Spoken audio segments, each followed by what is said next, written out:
Одним из самых популярных мест у любителей фастфуда является район Чуйк-Суюмбаева, бывшая Карпинка. Здесь сосредоточены сразу несколько павильонов различных сетей быстрого питания с гамбургерами, самсами, пирожками и прочим. Практически все точки используют для приготовления пищи газовые баллоны.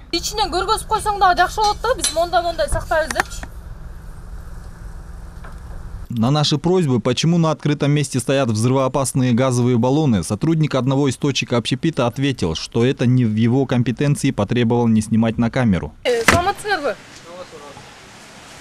По словам известного блогера и журналиста Ирулана Кукулова, предпринимателей нужно поддерживать, но не ценой чьей-то жизни. Ведь ситуация с точками общественного питания остается опасной, так как владельцы не соблюдают никаких норм безопасности.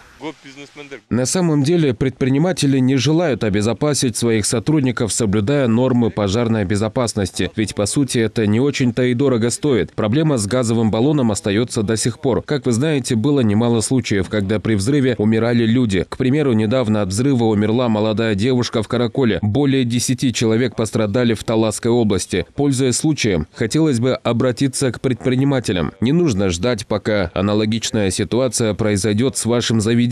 От этого никто не застрахован. Между тем, в Госэкотехинспекции после взрывов газового баллона в Караколе и Таласе планируют провести проверки точек быстрого питания на соблюдение ими требований пожарной безопасности. Мы на сегодняшний день планируем провести работу по республике. Это значит, мы готовим план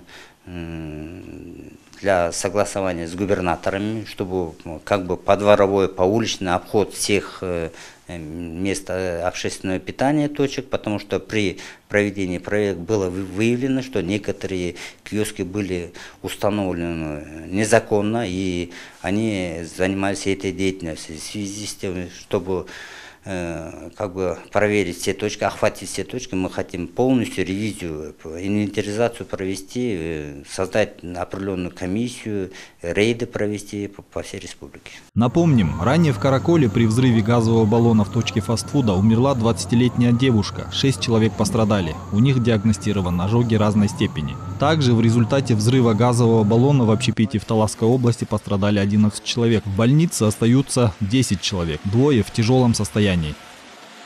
Азамат Кенжешев, Тынчтык Кульбаев, Нью ТВ.